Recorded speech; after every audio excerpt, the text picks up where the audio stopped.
ಪೊನ್ನಂಪೇಟೆಯಲ್ಲಿ ಎಡೆಬಿಡದೆ ಸುರಿತಾ ಇರುವಂತಹ ಮಳೆಯಿಂದ ಒಂದಷ್ಟು ಸಮಸ್ಯೆಗಳು ಸಹ ಆಗಿದೆ. ಗಾಳಿ ಮಳೆಯ ಅಬ್ಬರಕ್ಕೆ ಸ್ಪೋರ್ಟ್ಸ್ ಹಾಸ್ಟೆಲ್ನ ತಡೆಗೋಡೆ ಕುಸಿತವಾಗಿದೆ. ಪೊನ್ನಂಪೇಟೆಯಲ್ಲಿ ಎಡೆಬಿಡದೆ ಮಳೆ ಸುರಿತಾ ಇದೆ. ಸೊ ಹೀಗಾಗಿ ಸ್ಪೋರ್ಟ್ಸ್ ಹಾಸ್ಟೆಲ್ ತಡೆಗೋಡೆ ಕುಸಿತ ಆಗಿದೆ.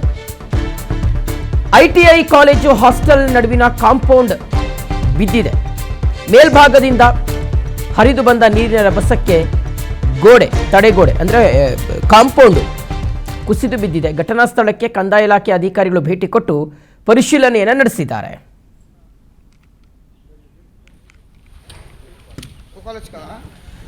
ಓಕೆ, ಸೊ ಪೊನ್ನಂಪೇಟೆಯಲ್ಲಿ ಒಂದು ತಡೆಗೋಡೆ ಕುಸಿದು ಬಿದ್ದಿದೆ ವೀಕ್ಷಕರೇ. ಸ್ಪೋರ್ಟ್ಸ್ ಹಾಸ್ಟೆಲ್ನ ತಡೆಗೋಡೆ ಒಂದು ಬಿದ್ದಿರುವಂಥದ್ದು. ಮಳೆ ಜಾಸ್ತಿ ಆಗಿದೆ, ಹಾಗಾಗಿ ಈ ಒಂದು ಅವಾಂತರ ಸೃಷ್ಟಿಯಾಗಿದೆ. ಆದರೆ ಯಾವುದೇ ಜನರಿಗೇನು ತೊಂದರೆ ಆಗಿಲ್ಲ ಅನ್ನೋದು ಸದ್ಯಕ್ಕೆ ಒಂದು ನೆಮ್ಮದಿಯ ಮಾತನ್ನು ಹೇಳಬಹುದು. ಸೊ ಈಗ ಪೊನ್ನಂಪೇಟೆ, ವಿರಾಜಪೇಟೆ, ಸೋಮವಾರಪೇಟೆ, ಮಡಿಕೇರಿ ಈ ಭಾಗದಲ್ಲಿ ಮಳೆ ಜಾಸ್ತಿ ಆಗಿದೆ. ಸೊ ಕ್ರಮೇಣವಾಗಿ ಮುಂದಿನ ಇನ್ನೊಂದು ವಾರ ಇದೇ ರೀತಿಯಾಗಿ ಇರ್ಬೋದು ಅಂತ ಹವಾಮಾನ ಇಲಾಖೆ ಮುನ್ಸೂಚನೆಯನ್ನು ಕೊಟ್ಟಿರುವಂಥದ್ದು. ಸೊ ಹಾಗಾಗಿ ಆರೆಂಜ್ ಅಲರ್ಟನ್ನು ಘೋಷಣೆ ಮಾಡಲಾಗಿದೆ.